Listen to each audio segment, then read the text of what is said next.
परम करुणा श्री ठाकुर परम आराध्या जगदजननी श्री वर्मा परम पूज्य पादा श्री वर्मा परम पूजनीय वर्तमान आचार्य श्री दादा के श्री चरणों मेरा कोटि कोटि प्रणाम। यहाँ उपस्थित नृत्य दादा को मेरा हार्दिक जय गुरु और सभी गुरु भक्तों माताओं बहनों बच्चों को मेरा हार्दिक जय गुरु। आज का सत्संग अमित जी के घर में हो रहा है।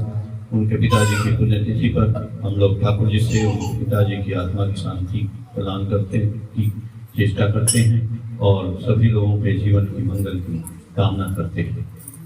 अभी आप लोग जो बात सुने उसमें एक माँ ने भजन गाया कि ठाकुर तेरे चरणों की धूल जो मिल जाए, सच कहता हूँ भगवान मेरा जीवन ही सुधर जाए। ये धूल कहाँ मिलेगा? धूल मिलेगा कहीं? कहाँ मिलेगा? भगवान के चरणों का धूल कहीं मिलेगा? जाते हैं चित्रकूट दर्शन करने, कामता जी का वो जो पर्वत है उसका लोग परिक्रमा करते हैं। मैं भी गया था। एक दिन मैंने पूछा कि भाई यहाँ पे ये पर्वत की परिक्रमा क्यों करते हैं, ये परिक्रमा करने से क्या होगा? तो लोगों ने बोला लोग कहते हैं कि करो मिलता है, आशीर्वाद हो जाएगा। नहीं, उसका मतलब बताइए, वो घूमने से वो होगा क्या? कुछ फायदा हो जीवन में तो हम उतना 6 किलोमीटर चले।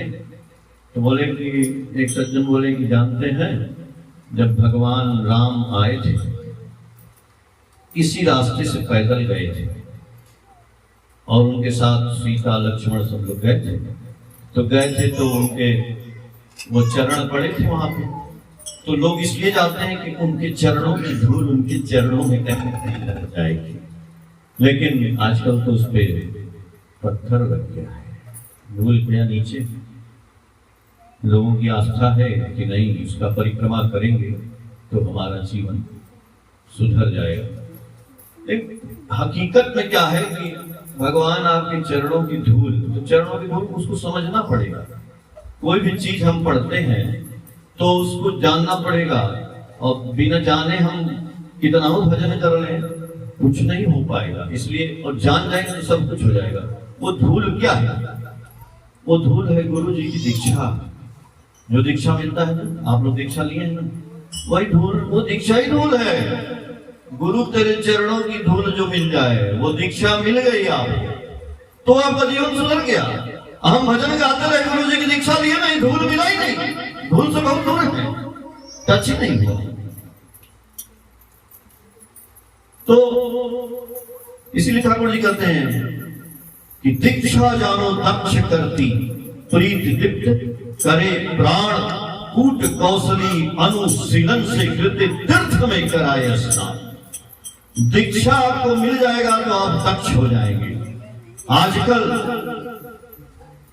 बच्चों को शिक्षा दिया जाता है ना स्कूल में, अगर आप स्कूल में नहीं जाएंगे तो छात्र नहीं कहलाएंगे, वैसे ही गुरु का मंत्र नहीं लेंगे तो शिष्य नहीं कहलाएंगे। लेकिन हम अपने बच्चों को स्कूल भेज देते हैं पढ़ने के लिए और सोचते हैं कि वो संस्कार सीख लेगा।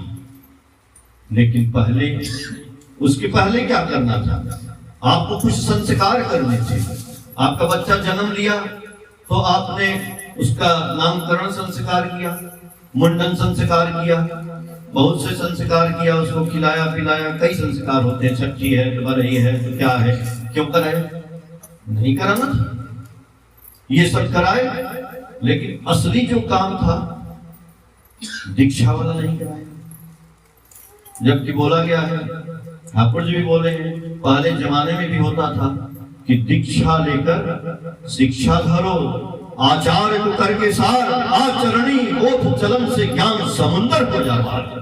यदि हम पहले दीक्षा को, पहले बच्चों को दीक्षा दिलाते भगवान की और फिर वो शिक्षा में प्रवेश करता तो न जाने वो कितना सुंदर इंसान बन जाता। लेकिन आज इंसान क्या बनता है? कश्मीर में जाइए घूमने तो एक इंसान को गोली मारता है, उसको ये शिक्षा दी गई, मार दो गोली, भगवान अल्लाह प्रसन्न हो जाएंगे। इसलिए पहले अपने बच्चों को गुरु जी का नाम दिला देना है 5 साल में। 11 साल में उनको दीक्षा दिला देनी है, नाम दिला के तब स्कूल में दाखिला दिलाना है। संस्कार उनका बचपन से पनपेगा। एक छोटा पेड़ को पानी डालेंगे तो वो धीरे धीरे उसकी जड़ नीचे जाएगी, मजबूत होगा, बड़ा होगा तो आंधी तूफान आएगा तो भी खड़ा होगा। लेकिन एक पेड़ बड़ा हो गया है अपने से, कोई उसको लगाया नहीं जंगल में, जब आंधी तूफान आता है तो उखड़ जाता है। तो हम लोग यहाँ पे सत्संग करने आते हैं, आदमी आ गए, हम लोगों का उम्र हो गया, अब हम लोगों को जाने की तैयारी है, लेकिन जिसको इस देश को संभाल के रखना है वो कहाँ है? कहाँ है? छोटे छोटे बच्चे कहाँ हैं? नहीं है। आप सोचते हैं कि हम बहुत अच्छा काम कर रहे हैं, हम लोग अच्छा नहीं, अच्छा कर ही नहीं रहे। ज्ञान तो उनको लेना है, तो असली ज्ञान उनको लेना पड़ेगा, क्योंकि वही जड़ है, वही नींव है, उनके अंदर गुरु जी का पानी डालना है, ताकि वो बच्चा बड़ा होकर के आगे बढ़ेगा। और वही बच्चा, समझ लीजिए, ये प्रार्थना का समय लगा हुआ है, हर महीने में सुबह और शाम प्रार्थना होता है। अभी इन्होंने बोला गुरु जी का, दादा ने बोला गुरु जी का काम करना है। गुरु जी का काम जाजन वाला और दीक्षा वाला छोड़ दीजिए, पहला काम है कि हर घर में सुबह शाम प्रार्थना होना चाहिए। कितने लोग करते हैं? कितने लोग करते हैं? दीक्षा लिए हैं तो कितने लोग करते हैं?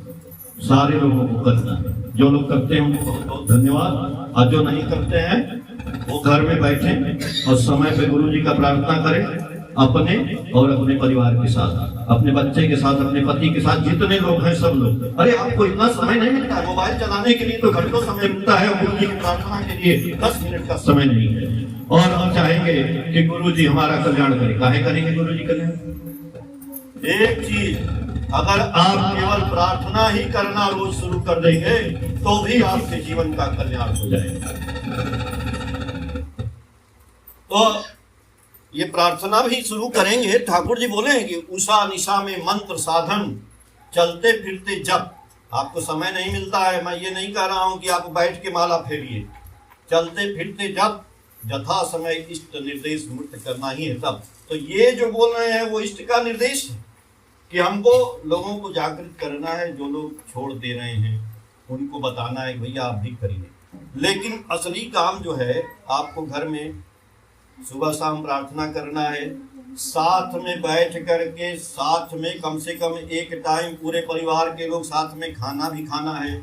ये नहीं कि बच्चा उधर मोबाइल लेके खा रहा है, मम्मी उधर, बहन उधर। ये क्या है? एक परिवार है।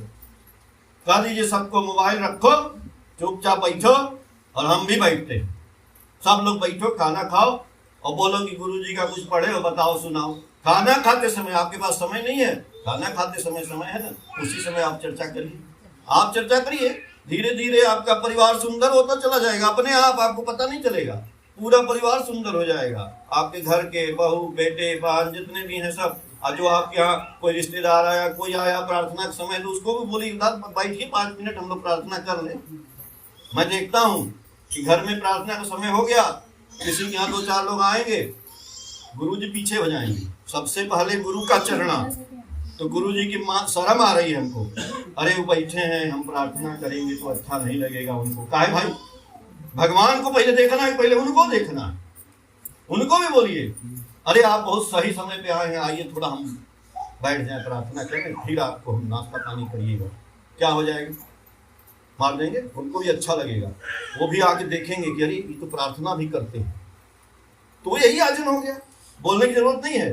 फिर वो आपके गुरु के बारे में पूछेंगे बैठ करके, भाई ये कौन है, ये क्या है, आप लोग क्या करते हैं, तो आप बताना शुरू करेंगे वहीं से।